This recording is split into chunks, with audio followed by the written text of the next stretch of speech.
Hello, j'espère que vous allez bien. Je vous retrouve aujourd'hui dans une nouvelle vidéo qui sera consacrée au ridathon. Donc pour ceux qui ne savent pas, c'est un challenge qui vient des Américains je pense et qui a été repris par Lizzie de la chaîne Too Faced Lizzie.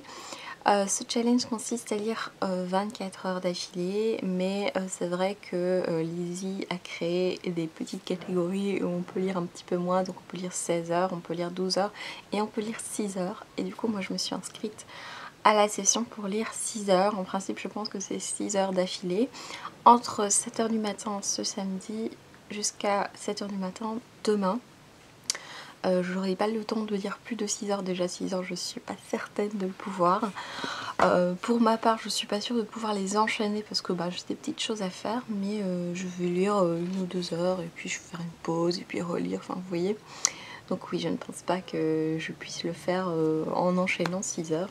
Mon chéri m'a subtilement demandé si on pouvait se lever pour aller aux toilettes. Je pense que oui, hein. Et je pense aussi qu'on peut manger, hein, mais voilà, j'ai pas posé la question si on pouvait faire ça en fragmenté. Donc je vais essayer de faire ça parce que je pars de chez moi vers 15 heures, un truc comme ça, donc j'aurai aussi le temps de lire un peu ce soir. On verra, donc j'espère pouvoir lire 6 heures, ce serait chouette. J'aime bien ce challenge, c'est une bonne idée. Alors moi je vais commencer en lisant, alors je vais pas lire qu'un seul livre, enfin ça dépend. Je vais commencer en lisant L'aile des Vierges de Laurence Perrin, puisque je suis à la page 30, 35, un truc comme ça. Et pour le moment j'aime bien, donc je vais un petit peu avancer là-dedans, et puis je vais voir si je trouve un thriller ou quelque chose, j'ai envie de lire un truc un peu addictif. Donc voilà, je vous retrouve tout de suite. Alors, ça fait à peu près 1 heure et demie que je lis. Donc là, j'ai un peu avancé dans L'aile des Vierges. Je suis à peu près au quart, on va dire. Je vous avoue que j'aime beaucoup cette histoire.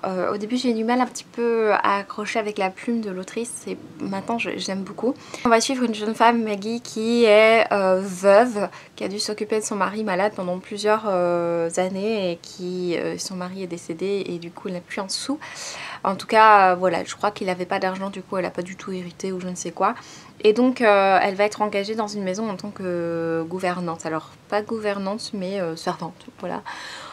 Et elle, c'est vrai que c'est une femme très engagée dans le féminisme. Ses parents, sa mère et sa grand-mère étaient hyper engagées, militaient fortement pour le féminisme. Et du coup, elle, on voit vraiment qu'elle est hyper engagée, qu'elle est hyper libérée pour l'époque. C'est assez impressionnant en fait.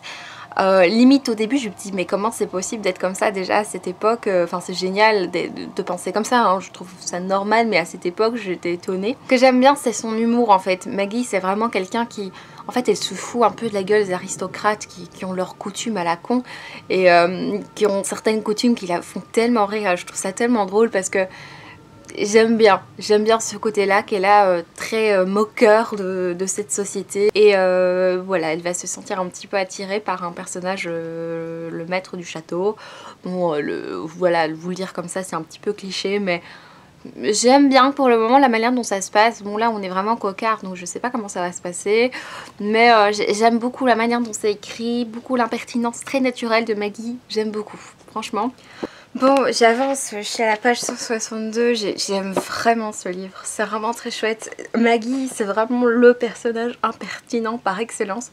Alors je sais pas si une Maggie aurait pu vraiment exister, mais dans cette situation-là, je trouve ça vraiment, il y a vraiment des passages super drôles où je vous dis, elle se fout des convenances et bon, moi je me dis que si elle avait vraiment existé, elle se serait faite jeter, je pense, à la maison où elle travaillait, mais je trouve ça super drôle. Alors je vous reviens, je suis sûre que mon mascara a coulé parce que en fait j'ai terminé donc L'aile des Vierges de Laurence Perrin. J'ai lu 4h50 je pense, donc il me reste 1h10 à lire, ce qui est vraiment faisable, hein. Je vais lire chez mes parents le soir avant d'aller dormir. Moi j'ai vraiment adoré l'histoire d'amour, je l'ai trouvée très pure, très belle, très, je vais pas dire très moderne parce que ça n'a pas beaucoup de sens, mais très idéale en fait. Une très très belle histoire d'amour d'êtres qui s'aiment si fort que à travers les pays, à travers les âges, à travers tout, et j'ai trouvé ça magnifique. L'histoire est très belle, j'ai adoré la plume de Laurence Perrin, j'ai adoré son impertinence, j'ai adoré le personnage de Maggie comme je vous l'ai dit. Personnellement j'ai préféré la manière dont c'était écrit dans toute la grande première partie.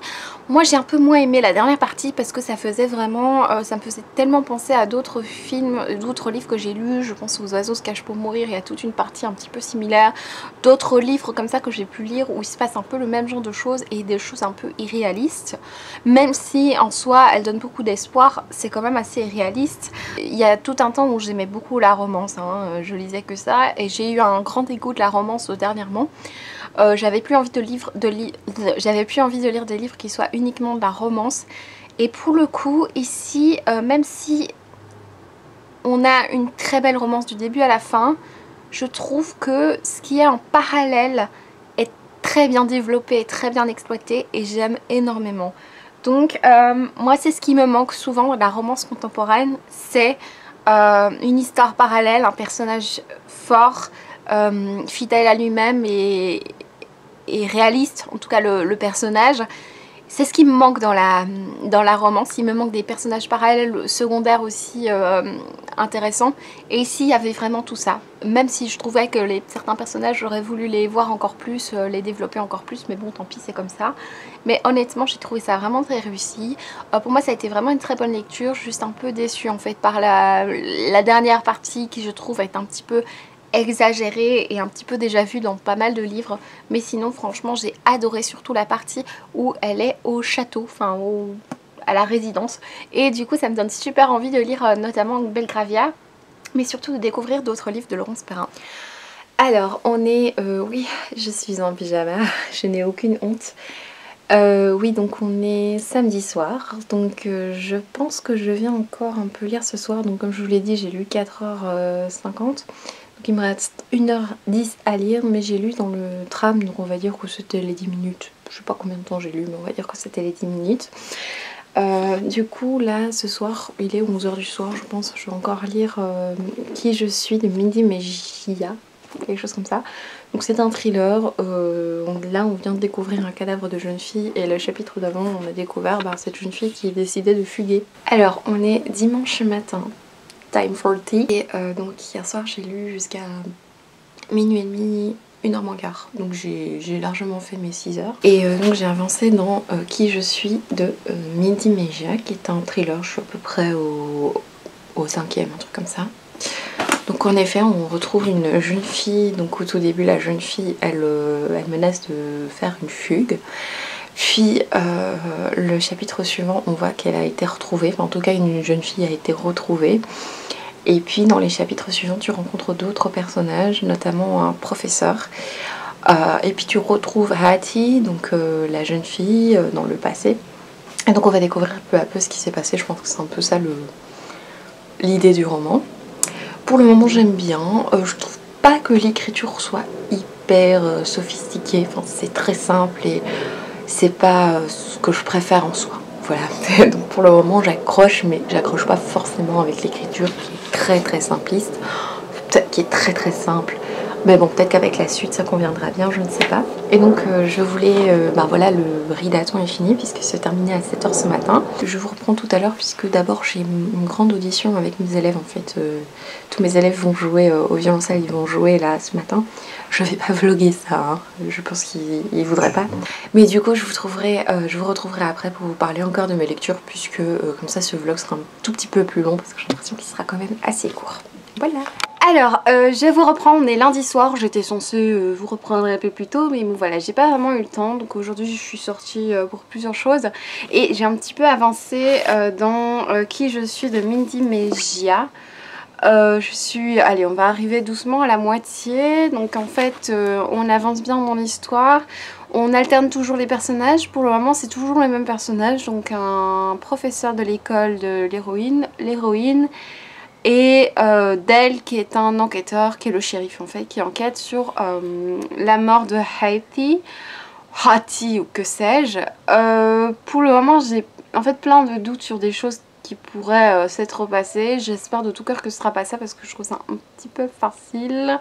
Voilà. Il y a une certaine évolution dans l'histoire, je vous laisse découvrir, hein, mais pour le moment j'ai tellement de doutes sur certaines choses. J'espère vraiment que l'autrice va vraiment me surprendre, mais bon. On verra. Le style n'est pas forcément mon favori non plus parce que quand tu changes de chapitre, quand tu changes de point de vue, bah, le style est toujours le même. En tout cas, je vois pas de grosses différences alors que Hattie est censée avoir 16 ans. Le shérif est assez âgé et le professeur, je sais pas quel âge il a, mais on n'a pas vraiment une cohérence au niveau du style parlé, mais bon, c'est écrit en jeu mais c'est pas des lettres, du coup voilà, peut-être que l'autrice a tout oh là là, ça va très mal, a tout uniformisé, je ne sais pas. En tout cas oui, ça me dérange pas tant que ça, mais bon, c'est un petit point déjà qui m'embête. Je suis pas extrêmement fan du style d'écriture qui est pour moi extrêmement simple, et voilà, tout simplement. Mais sinon ça se lit bien, c'est écrit assez gros, du coup c'est assez agréable pour la lecture.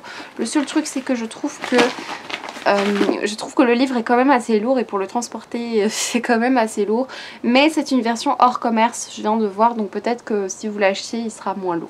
Alors je vous reprends, là on est mardi, c'était pas du tout prévu que je vlog jusqu'à mardi, mais j'ai fait quelques petites emplettes que j'avais envie de vous montrer, puisque c'est vrai que sur la chaîne je vous montre plus du tout des hauls cosmétiques et des petites des bonnes affaires et des choses comme ça, parce que c'est vrai que j'achète plus énormément de cosmétiques, étant donné que j'ai quand même un grand stock de cosmétiques à la maison depuis un long moment. Du coup j'attendais d'un petit peu écouler tout ça, mais du coup vous avez plus de haul je pense depuis un an, un truc comme ça.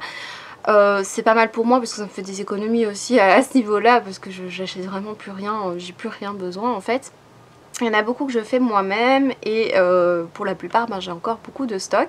Là le stock commence à doucement s'écouler, donc par exemple j'avais beaucoup de shampoings et maintenant j'en ai plus qu'un qui est en cours d'utilisation. Et par exemple bah, j'achète plus de gel douche depuis un long moment maintenant, je n'utilise plus que des pains solides et j'arrive à court en fait de mes pains solides. Du coup je vais vous montrer les choses que j'ai achetées dernièrement pour refaire mon stock. Pour terminer la vidéo, je vais vous parler du livre, puisque je l'ai terminé hier soir et je voulais vous parler de mon avis sur le livre parce que c'est un peu dommage de vous abandonner en plein milieu. Concernant les cosmétiques, j'ai été rue Haute récemment pour faire justement un stock de savon saponifié à froid. À ce sujet, on a eu une réflexion avec plusieurs personnes autour de moi sur le côté zéro déchet d'acheter des savons, donc ou de faire des savons. Voilà la différence entre les deux. Il y a des cosmétiques qui sont en effet plus écolos de faire soi-même parce qu'elles ne nécessitent pas beaucoup d'ingrédients, parce que les ingrédients on peut les utiliser régulièrement pour d'autres choses. Mais il y a quand même des cosmétiques où, pour lesquels on a besoin de beaucoup d'ingrédients qu'on n'utilise que pour ça. Des ingrédients qui sont souvent emballés dans du plastique. Il y a beaucoup d'ingrédients et la réflexion c'est est-ce que c'est plus écolo de les acheter tout fait, mais alors à la découpe, plutôt que de les faire soi-même. Je suis désolée pour la sirène, j'habite en ville, c'est pour ça.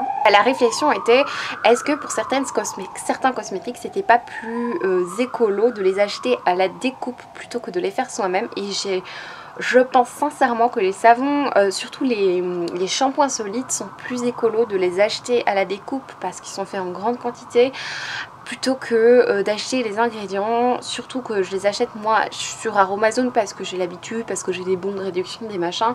Mais c'est vrai que sur Aromazone les contenants sont en plastique, un truc qui m'énerve au plus haut point.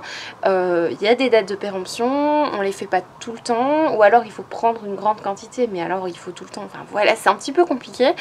Du coup, ou alors il faut aller sur My Cosmetics, peut-être c'est un autre site un petit peu comme Aromazone. Alors est-ce que c'est dans des contenants verts, je ne sais pas, mais j'ai bien l'impression qu'acheter des savons à la découpe dans un magasin qui fait ça en grande quantité, avec des grandes quantités plutôt que des tout petits sachets à chaque fois, et même si on achète des grands sachets, hein, mais moi j'ai qu'une tête et voilà, je vais pas faire des savons, ou à moins que je les fasse pour toute ma famille, oui c'est vrai, mais bon, je pense sincèrement que c'est plus écolo de les acheter à la découpe. Du coup je me suis racheté un savon, j'ai encore un savon que j'ai fait moi-même il y a un petit temps, faire un shampoing. J'ai un shampoing que j'avais reçu de mon amie Marilo, mais j'ai quand même acheté un shampoing, des savons de Lina que j'ai pris à la découpe qui coûtent aux alentours de 7 € les 100 grammes, ce qui est pas mal je trouve au niveau du prix, c'est pas cher du tout. Alors je sais pas, je leur ai demandé quel était le tensioactif Le monsieur était occupé parce que je pense que c'est lui qui s'occupe de ça. Il me disait qu'il n'y avait pas de tensioactif, ce que je trouve un peu étrange.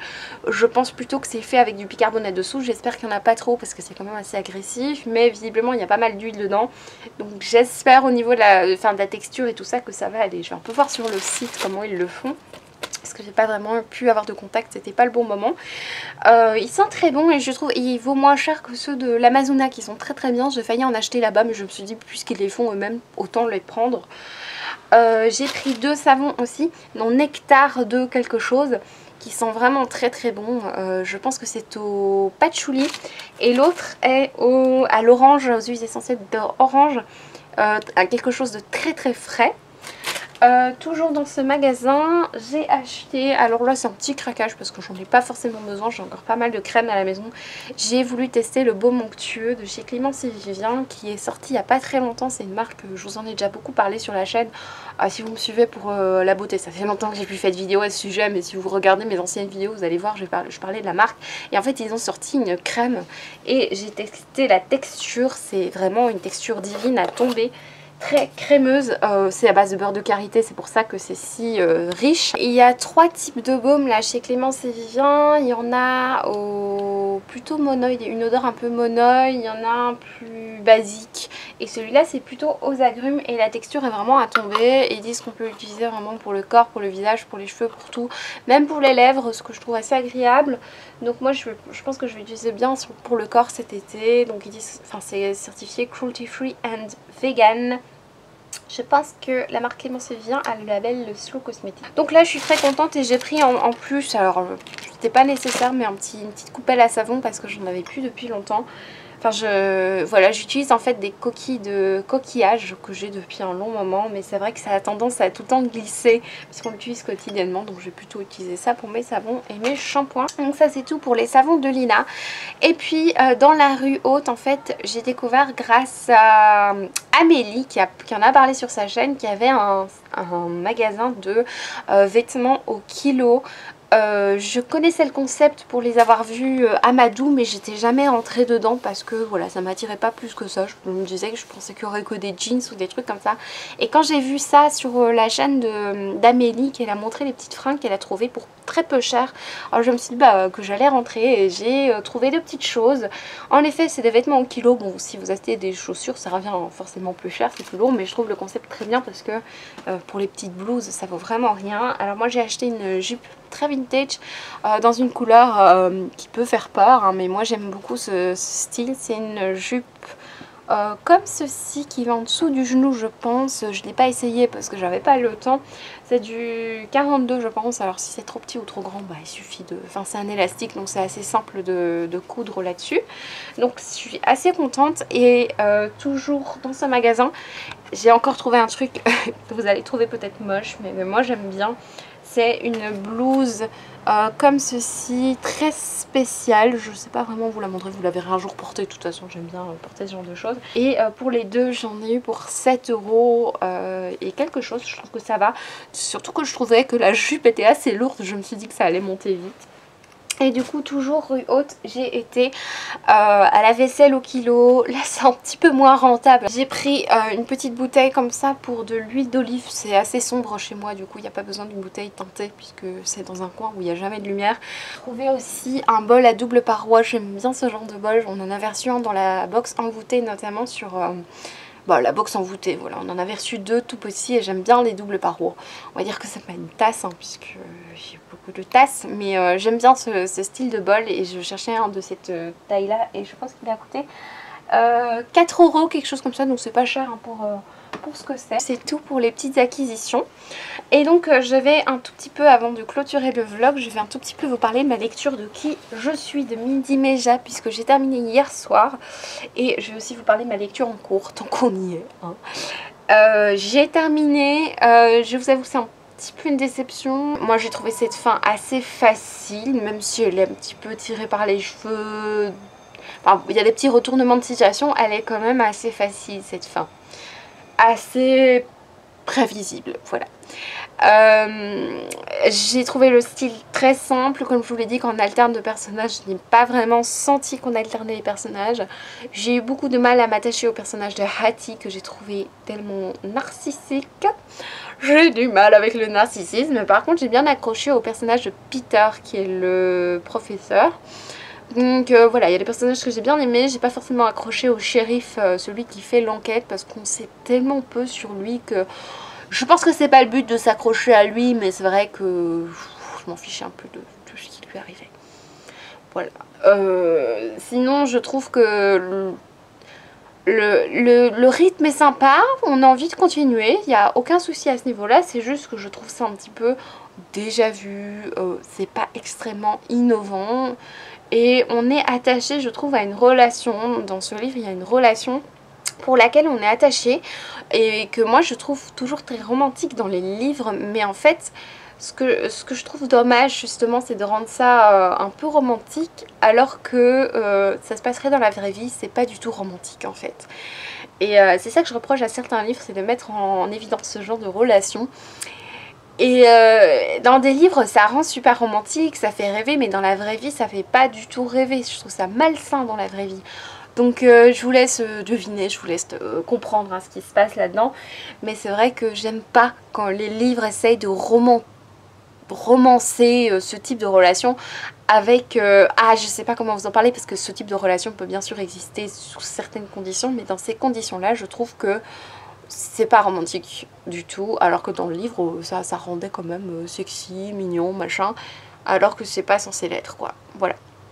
C'est pas ma meilleure lecture, je crois que j'ai mis 14 sur 20 parce que bon voilà, t'as un rythme, t'as des petits retournements de situation, tu as envie de connaître la suite, mais c'est vraiment pas ma meilleure lecture, je trouve ça un petit peu dommage. Et au niveau des lectures, je viens de commencer ce matin Idaho et je suis à la page 27 de Idaho de Emily Ruskovich, qui est un livre que j'avais très envie de lire, donc j'attendais d'avoir lu De service presse pour pouvoir le lire. Je me fais des petits challenges comme ça, voilà.